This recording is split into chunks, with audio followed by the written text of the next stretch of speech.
Hi, everybody. I am Carla Millette. I'm co-founder and co-curator of Halaloween, the Muslim Horror Film Fest. And I'm here with our featured director for today. Amanda, would you like to introduce yourself? Yeah. Hi, I'm Amanda Nell, and I am the writer and director of the film Tiger Stripes. We are so excited to screen your movie as part of this film festival this year, Amanda. And we were just talking before we started recording about, why we love this movie so much. But let's start by kind of introducing you to the idea of Halaloween, Mhm. and kind of, the background for the festival. We started in 2019. We screen Muslim horror movies from around the world. We started with the question, kind of what scares Muslim audiences? We were wondering what kinds of horror movies come from other parts of the world. What kinds of horror movies are made by Muslim directors for a Muslim audience? And with that kind of basic question, we just started watching movies and picking out the ones that we thought were the most fun, to share with our audiences here in Ann Arbor, and then sometimes on digital platforms with audiences elsewhere. So I'm wondering whether you yourself have any favorite kind of Muslim horror movies. Like, what's your happy place for Muslim horror? Well, horror is my happy place for sure. But yeah, I mean, the one that really stands out is the film A Girl Walks Home Alone at Night. I mean, I think that was just really, I think the first time I watched it, which I can't remember what year it was released, but that was maybe like a kind of spark as well for me to go, hey, like I can do this kind of badass character. I mean, I love that film. Here we have this woman who roams around alone at night, which is something that women should not be doing.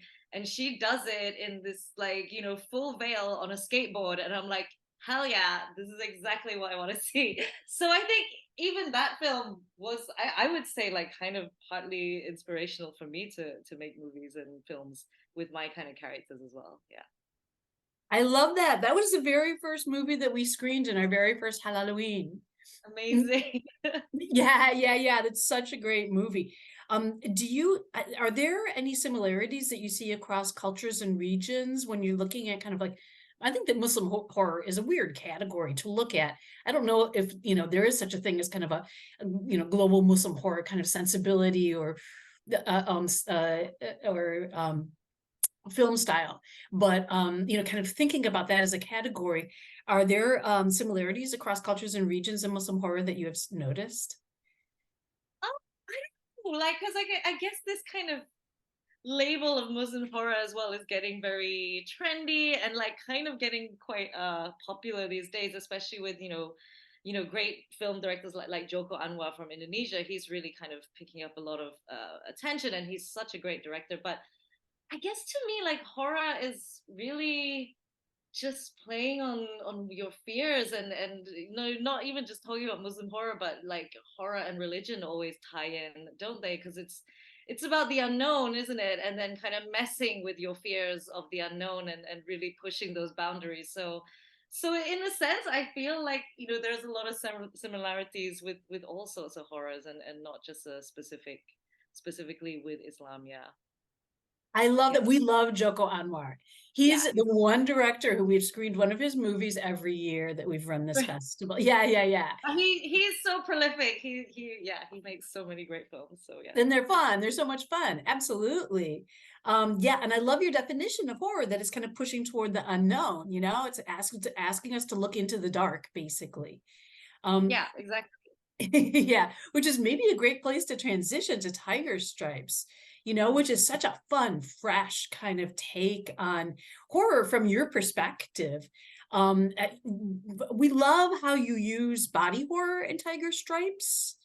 It seems like you're saying very specific things about kind of this, about a girl's life in general, this girl's life in particular, maybe, kind of human lives in particular, the things that happen to us in adolescence. Could you share with us some of do you like body horror yourself? And how were you thinking about, how were you using body horror in this movie? I mean, I'm a huge fan of body horror. I always find it so terrifying that the actual fear of your own body is just so interesting to me. And also so relatable to real life, right? Like we go through lives hating our bodies, hating ourselves, and like, I don't even need to look outside. Like all this fear already comes from within, like a person. And so I've always kind of been attracted to that idea, and playing on these themes, but specifically, yeah, it came about really because I wanted to tell a story about growing up, and puberty is so much like body horror. And we've seen all these films that puberty is body horror, and it's very visceral in my memories. So yeah, I mean, all my work kind of deals with body. I think there is so much kind of emotion and pain and pleasure that comes with bodies, that yeah, I'm not ready to leave that vicinity yet. So I start from within, and then see where we can go after that when I work on films. Yeah. Oh, it's this really convincing and compelling kind of portrait of this girl going through these transformations and really kind of, really shocked herself, by what's happening to her. Absolutely. For Western audiences, they're likely to see tiger stripes in continuity with other movies that use, girls, young women, to think about, different kinds of situations. Movies like The Exorcist, even Carrie, obviously, Ginger Snaps. Yeah, did you take inspiration from some of these movies, or were there other kind of traditions closer to home that you were thinking about when you wrote it? Yeah, I mean, these films, it's not even taking inspiration. I grew up with these films, so they're forever in my lives, like as a kid watching these films. But I think what I really took from, like, not just from my own personal emotions and feelings, which is really what drives the writing, but of course, I'm taking a lot from folklore that is, from my region, from Malaysian region, and kind of playing with folklore, with these kind of stories, and kind of twisting it on its head, and yeah, making it my own, which is basically what folk tales are. It's like taking it, spreading it in your own way, and it's all passed through oral storytelling, so you don't really know what the origin true story is, which is what I love about it. Yeah. Oh, absolutely. Yeah, yeah. No, I've read about some of these traditions. We don't get many of these movies here, but it's the Pontianak. Is that how you say Oh, it? yes, she is my queen. Like people love Beyonce, but I love Pontianak. Like she's my like pop icon. Yeah, I think she's just an incredible character. Like, she's a woman who is, again, walks around at night alone, something that we're not allowed to do. We shouldn't be doing, because it's dangerous, and all these social things that we can't do, and she does it by herself, and she's incredibly beautiful, and she has this luscious long hair, and when you come close to her, she will eat you up, and in general she usually attacks men. So yeah, it's just what an icon for me to kind of draw from. I love that. What turns a woman into a Pontianak? How is the Pontianak created? Okay, so that's the thing about oral tradition stories, is that in different regions there are different ways of how she's created. I think in Indonesia, it's unfortunately it comes from a lot of trauma. Like, she's created from rape, and then she's pregnant, and then she dies during childbirth. And in Malaysia, Pontianak is created when a woman dies during childbirth, basically. So yeah, there are little twists that changes from different regions, but yeah, it comes from trauma for sure, like some sort of trauma, to get the strength. But yeah, in the end, I want to kind of flip it on its head, and yeah, just kind of look at her strength instead of the traumatic part. Yeah. And I think that really comes across in Tiger Stripes. Like when I was watching that movie, because Zafan, they were encouraged to see what she goes through as terrifying, but then there's also this clear sense of that it's a liberation of a sort, or that it's like she's finding strength, Mhm. you know? Yeah. And I loved kind of the tension between those two sides of her transformation. Can you talk about that a little bit? Yeah, the whole idea was really, as I said, it's about this young girl who learns how to fear her own body, which I think is so common with young girls, where the minute they start growing up, and they're learning about things, they're learning about fear or like or shame from other kids and all these kind of very painful things that they grew up with, and so I wanted to play on these ideas uh that she fears her own body, but then it's like, how does she embrace that? How do you embrace the things that people say are ugly? How do you embrace the things that people say are monstrous? Because people can say anything they want, they can label you as anything, but how do you see yourself and empower yourself that way and be like, you know what, you call me a monster, okay, here you go, let me show you what a real monster is. And yeah, so it's like kind of pushing that, and that's why I'm playing with this idea of horror, monstrosity, fear, and then learning to love those parts of yourself, those parts that you fear the most. Yeah. Absolutely. And it's interesting that kind of the opposition for her, or the people who kind of like look at her in horror, it's not necessarily guys. There aren't that many boys, there aren't that many men in this movie, right? It's the other girls. So there's a Yeah. big kind of mean girl theme in this movie too. Yeah. Yeah, Mean Girls is also one of my favorite films, and like quite a big inspiration for this. And maybe just being a teenage girl myself, in the past, this is all stuff that is very common. You've experienced a lot, and like it's really playing on those relationships of teenage girls where you love your friends so much and at the same time you hate her, which is such a weird feeling. It's like it's not a one note thing. Like that amount of love has so much hate in it, and it's just so interesting that I wanted to play on this idea of friendship and sisterhood. And it's not all like, hey, go sisters, I support you. No, that's not real life. Like real life has darkness in that sisterhood, and how do you overcome it? How do you kind of let go of it and grow up from that? Yeah. Uh-huh. Uh-huh. Yeah, that comes across so clearly. You get such a clear sense of that girls' school, and the intensity of those friendships, and how fast they can flip, you Yeah. know, how fast they can go to a dark place. And then the one kind of major male character in the movie is just played for laughs. I Yeah. mean, for me anyway, I thought that he was like, that the exorcist is, Yeah. he's kind of clearly just to my mind, at least, a comic character. Yeah. He's definitely a comedy character. But the strange thing is, like in Malaysia, in Indonesia, like in this part of the world, we actually do have a lot of these characters online that are as comical as you can imagine and are taken quite seriously, which is something that I've always found kind of sinister in that way. Like I feel like if you know these kind of characters, it becomes a little bit dark. Like you're laughing at this person because he's so like a clown, but then you're like, oh wait, but most of the majority of people are taking them seriously and kind of going with it. And that's something that like maybe culturally like the audiences from the West might not get, and maybe people from here are like, oh yeah, I've seen that character before. I mean, one example is like there was a very famous shaman during the missing plane in Malaysia, MH370.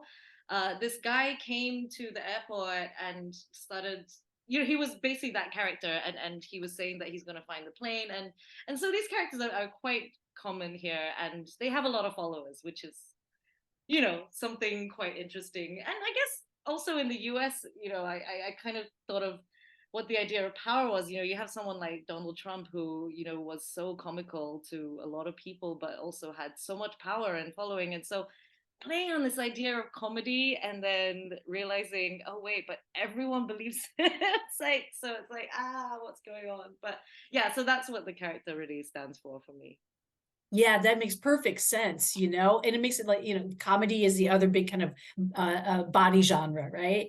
The other Yes. genre that kind of we experience kind of with our bodies as much as with our kind of, eyes or minds. So it Yeah. makes sense, like the way that you pull together kind of the comic and the horrible in that kind of Yeah, V. that's definitely an intention of mine. Is And also to me, like horror is kind of like comedy. I mean, like if you can do horror, if you can have a sense of humor with all this darkness, because I feel like you can't take horror that seriously because we are being crazy and we are being fantastic and we are pushing things to madness. And I think sometimes well, for me, like I have a sense of humor about that, and that's where really my ideas come from. It's like this idea which comes from, it starts quite dark. Here we have a young girl where everyone is labeling as a monster, like many young girls get to experience and are suffering from. And then I push it and I'm like, let's turn her into a real monster. And to me, that's basically a comedy. I think that's funny, or at least that's my sense of humor.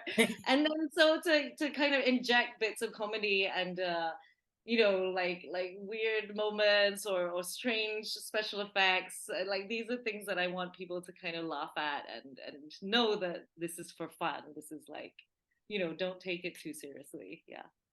Absolutely, absolutely. I feel like that's also a place where Joko Anwar is very happy, where kind of the comic and horror meet, Yeah. especially I think in Satan's Slaves, the parts 1 and 2, you really see that, Yeah.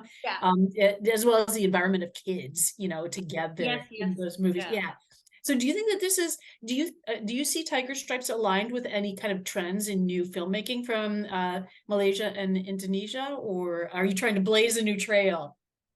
I have no idea. I mean, like, I think that's really for maybe writers or like other people to comment on. Like, for me as a filmmaker, it's always just to make films that I feel very strongly about, or usually it starts from like this place of like, anger or some strong emotion, and then kind of like letting it grow and turning it into a story in a film. So yeah, I'm never conscious on trends and things, but yeah, I'll leave that to someone else to talk about, I guess.